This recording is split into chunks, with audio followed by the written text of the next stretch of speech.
पाकिस्तान और अफगानिस्तान के दरमियान इस्तांबुल में होने वाले मुज़ाकरात में डेडलॉक हो गया। वफाकी वज़ीर इत्तलात अता तारड़ ने कहा, पाकिस्तान अपने उसूली मौक़िफ़ पर कायम है कि अफगानिस्तान की सरजमीन से होने वाली दहशतगर्दी पर काबू पाने की जिम्मेदारी अफगानिस्तान पर आयद होती है। अफगान तालिबान दोहा मुआहदे के मुताबिक अपने बैनुल-अक़वामी, इलाकाई और दो तरफा वादों की तकमील में अब तक नाकाम रहा है।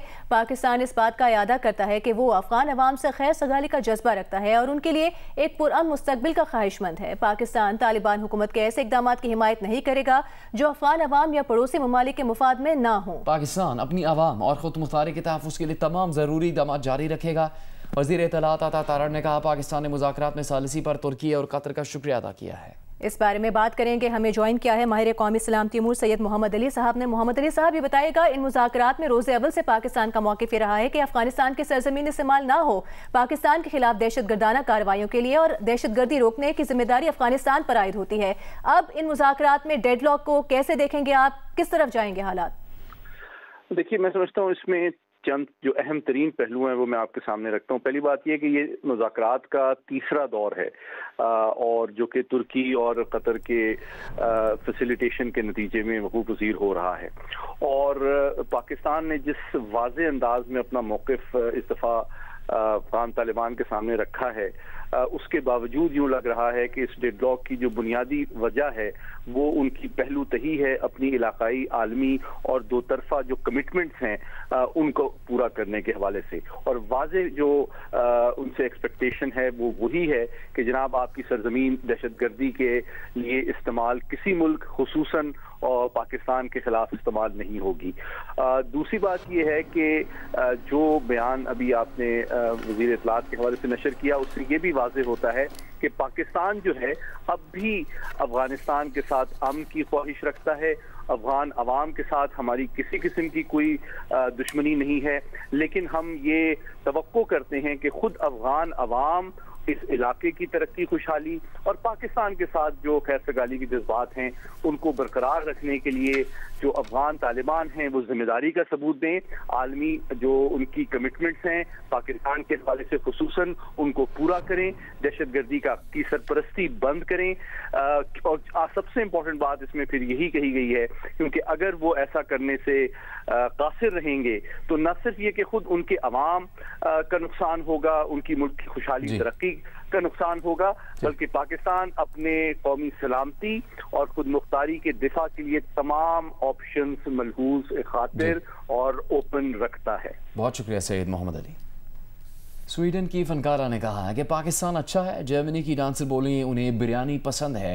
बरतानिया के टॉमी ने पाकिस्तानियों को मोहब्बत वाला करार दिया। कोई गैर मुल्की उर्दू सीख रहा है तो कोई सीख कर आया है। वर्ल्ड कल्चर फेस्टिवल में कुछ ऐसे ही गैर मुल्की फनकारों से मुलाकात करवा रहे हैं आर्ट्स काउंसिल कराची में मौजूद नुमाइंदा Geo news Walid Ahmed. World culture festival में सकाफ़तों का तबादला हो रहा है और ज़बान सकाफ़त का अहम जुज़ है। फिर ये कैसे मुमकिन है कि दुनिया भर से जो फ़नकार पाकिस्तान आ रहे हैं वो उर्दू की खुशबू को अपने साथ लेकर ना जाएं। उर्दू के थोड़े थोड़े अल्फाज, थोड़े थोड़े जुमले सीख कर फ़नकार पाकिस्तान से जाएंगे। कैरन नॉर्वे से आई हैं, उनसे हम पूछते हैं, Karen, you are here in Pakistan, have you learn any word or any sentence in Urdu? Yes, Pakistan अच्छा है। You know what does it mean? Means Pakistan is very good. Excellent. तो जी यहाँ पर कौन कौन से बैरून मुल्क से फ़नकार आए हैं, आर्टिस्ट आए हैं और उन्होंने उर्दू के क्या अल्फाज सीखे हैं, आइए चलकर जानते हैं। USA से जिलियन भी हमारे साथ मौजूद हैं, थिएटर आर्टिस्ट हैं, उनसे हम बात करते हैं। Jillian, do you know what is culture in Urdu? Can you translate it? वो कल्चर मुझे नहीं आते एक्चुअली असल में, लेकिन वो बाकी मैं उर्दू बोल सकती हूँ। आप तो पूरी उर्दू बोल रही हैं, तो ये कैसे मुमकिन हुआ कि आप उर्दू बोल रही हैं? कल्चर को वैसे सकाफ़त कहते हैं, तो आपको सकाफ़त का इल्म हो ना हो लेकिन उर्दू आपको पूरी आती है, ये कैसे मुमकिन हुआ? वैसे मैं पहले लाहौर में रहती थी, तो वहीं पर मैंने वो डांसर्स को काम किया जिनको ज़्यादा इंग्लिश नहीं आती थी, तो मैंने उर्दू सीखी। अब हमारे साथ हैं टॉमी। टॉमी का ताल्लुक़ है बरतानिया से। टॉमी, कैन यू से एनी वर्ड और phrase in Urdu for us? As it happens, I can. I've got one called मोहब्बत वाले लोग. मोहब्बत वाले लोग. What does it mean? Do you know? It means loving people, which I think really summarizes everything that this festival is all about. Excellent. Germany से हैं, Caroline dancer हैं, उनसे हम जानते हैं please tell us, can you name any Pakistani food you have tried or heard about? मुझे बिरयानी पसंद है।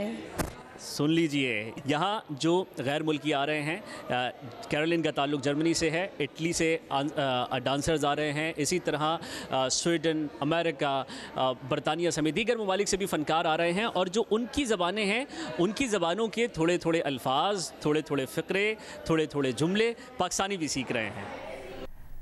अभी आपको बताएंगे, वज़ीर आज़म शहबाज शरीफ ने वफाकी काबीना का इजलास कल सुबह 10 बजे तलब कर लिया है। वो आज़रबाईजान से बज़रिया वीडियो लिंक इस इजलास की सदारत करेंगे। जिला अटक की तहसील हसन अब्दाल में गुरुद्वारा पंजा साहिब में बाबा गुरु नानक के जन्मदिन के हवाले से तकरीबात जारी हैं। तफसील बता रहे हैं जियो न्यूज़ के नुमाइंदे बादशाह खान। जी बिल्कुल, इस वक्त हम मौजूद है गुरुद्वारा पंजा साहिब हसन अब्दाल में। बाबा गुरु नानक के जन्मदिन के हवाले से जो तकरीबात शुरू हो गई है, आज दूसरी रात है। यहाँ पे सकियादरी हमारे साथ मौजूद है, इनसे जानते हैं ये बैरूनी ममालिक से आए हुए हैं। ਅਸੀਂ ਇੰਡੀਆ ਪੰਜਾਬ ਤੋਂ ਜ਼ਿਲ੍ਹਾ ਮੋਹਾਲੀ ਤੋਂ ਆਏ। ਸਾਡਾ ਨਾਮ ਜਹੇਦਾਰ ਕਰਮ ਸਿੰਘ ਹੈ। ਅਸੀਂ ਨਨਕਾਣਾ ਸਾਹਿਬ ਤੋਂ ਅੱਜ ਗੁਰਦੁਆਰਾ ਪੰਜਾ ਸਾਹਿਬ ਪਹੁੰਚੇ ਹਾਂ। ਨਨਕਾਣਾ ਸਾਹਿਬ ਤੋਂ ਲੈ ਕੇ ਪੰਜਾ ਸਾਹਿਬ ਤੱਕ ਇੱਥੇ ਜੀ ਸਾਨੂੰ ਸੰਗਤ ਨੇ ਬੜਾ ਪਿਆਰ ਕੀਤਾ, ਬੜਾ ਸਤਿਕਾਰ ਕੀਤਾ, ਫੁੱਲਾਂ ਦੇ ਹਾਰ ਪਾ ਕੇ ਸਾਡਾ ਸਤਿਕਾਰ ਕੀਤਾ। ਮੈਨੇਜਮੈਂਟ ਦਾ ਬਹੁਤ ਸੋਹਣਾ ਪ੍ਰਬੰਧ ਹੈ। ਬਾਕੀ ਇਹਨਾਂ ਦੀ ਬੋਲਬਾਣੀ, ਸਰਦਾ, ਭਾਵਨਾ, ਪਿਆਰ, ਪ੍ਰੇਮ, ਮੁਹੱਬਤ ਬਹੁਤ ਵਧੀਆ। ਸਾਨੂੰ ਬੜੀ खुशी हुई ਇੱਥੇ ਆਣ ਕੇ ਵੀ ਉਹ ਇੱਥੇ ਦੀ ਜਿਹੜੀ सीएम है बड़ी अच्छी लड़की है। ऐसी सीएम हर एक स्टेट के अंदर होनी चाहिए। कोई ऐसे खौफ नहीं, कोई डर नहीं। जी बिल्कुल, उन्होंने बताया कि यहाँ पे जो मजहबी रसूमात शुरू है, इस सिलसिले में हुकूमत पाकिस्तान का हम शुक्रिया अदा करते हैं। वफाकी हुकूमत पंजाब, उन्होंने खासकर मरियम नवाज का शुक्रिया अदा किया कि उन्होंने जो फुल प्रूफ सिक्योरिटी हमें दिया है, तो इसमें हम उनके शुक्रगुजार है।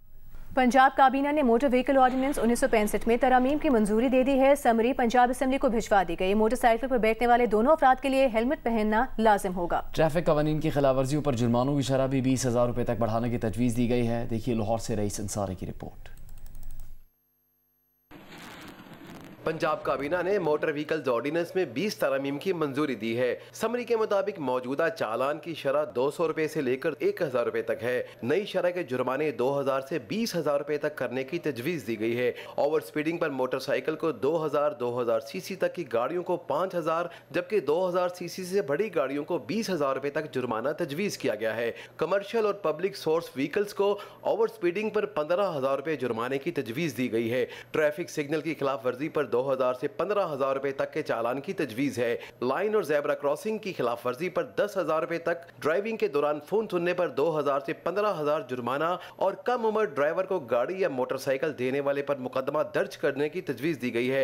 कार में ड्राइवर के साथ फ्रंट सीट पर बैठने वाले के लिए भी बेल्ट लगाना लाजमी होगा। गाड़ियों के डिजाइन तब्दील करने वालों के खिलाफ भी कार्रवाई की तजवीज़ दी गई है।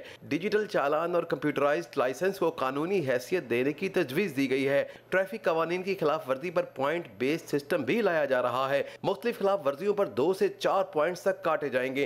20 पॉइंट कट जाने पर ड्राइविंग लाइसेंस 6 माह से 1 साल तक के लिए मुअत्तल किए जाने की तजवीज़ भी समरी में शामिल है। रईस अंसारी, जियो न्यूज़, लाहौर। सिंध में ग्रेड 5 से 15 तक भर्तियों पर पाबंदी खत्म कर दी गई है। नोटिफिकेशन जारी हो गया। नोटिफिकेशन में हिदायत की गई है कि मुतल्लिका महकमे कवायद के मुताबिक भर्तियां शुरू करें। पीपल्स पार्टी ने 27वीं आईनी तरमीम के मामले पर आइन के आर्टिकल 243 में तरमीम और आईनी अदालतों के क़याम पर हुकूमत का साथ देने का फैसला किया है। NFC अवार्ड पर मुखालिफत कर दी। पीपल्स पार्टी के चेयरमैन बिलावल भुट्टो जरदारी ने कहा कि NFC के तहत सूबों के शेयर बढ़ सकते हैं, कम नहीं किए जा सकते। 243 के हवाले से पाकिस्तान पीपल्स पार्टी उस अमेंडमेंट को हमायत भी करेंगे, वोट भी करेंगे और रीजनली, इंटरनेशनली जगह हर लिहाज से हम समझते हैं कि वो मुनासिब है, उन करने के लिए तैयार है। मसूली तौर पे बिल्कुल इस आइडियल के साथ है कि कॉन्स्टिट्यूशनल कोर्ट्स बनने चाहिए। साथ साथ चार्टर डेमोक्रेसी के दूसरे भी अनफिनिश्ड एजेंडा आइटम्स ज़रूर मौजूद हैं। आपका आइन कहता है कि सूबे के जो NFC अवार्ड के मुताबिक शेयर है वो भर सकता है, कम नहीं हो सकता। उसका तहफ़्फ़ुज़ पाकिस्तान पीपल्स पार्टी करेंगे। तो जब तक हम इस पार्लियामान में हैं और या वो कहीं और से 2/3 का बंदोबस्त कर ले। पीपल्स पार्टी उस आईनी तरमीम की तजवीज़ के साथ देने के लिए तैयार नहीं है। अगर 243 का नुकसान सिविलियन सुप्रीमेसी को हो रहा होता, जमहूरियत को हो रहा होता, तो मैं खुद मुखालफत कर रहा होता।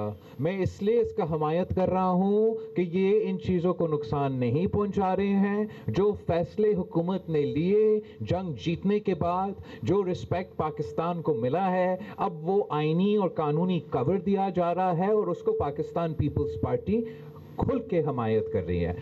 इस वक्त आपके लिए ब्रेकिंग न्यूज़ है। वज़ीर आज़म ने काबीना का इजलास फौरी तलब कर लिया है और वज़ीर आज़म शहबाज शरीफ आज़रबाईजान के शहर बाकू से बज़रिए वीडियो लिंक काबीना इजलास की सदारत करेंगे। बात करेंगे जियो न्यूज़ के नुमाइंदे अयाज अकबर यूसुफजई से। वफाकी काबीना का इजलास कुछ देर में शुरू होगा। वज़ीर आज़म ने काबीना का इजलास फौरी तलब करने का हुक्म दिया है। वज़ीर आज़म शहबाज शरीफ आज़रबाईजान के शहर बाकू में है और वहीं से बज़रिया वीडियो लिंक काबीना इजलास की सदारत करेंगे। विफाकी काबीना का इजलास कुछ देर में शुरू होगा। वज़ीर आज़म ने काबीना का इजलास फौरी तौर पर तलब कर लिया है। ये इजलास कुछ ही देर में शुरू हो जाएगा। वज़ीर आज़म शहबाज शरीफ जो कि आज़रबाईजान के दौरे पर मौजूद हैं और बाकू से अब वो बज़रिया वीडियो लिंक काबीना इजलास की सदारत करेंगे। विफाकी काबीना का इजलास कुछ ही देर में शुरू होगा।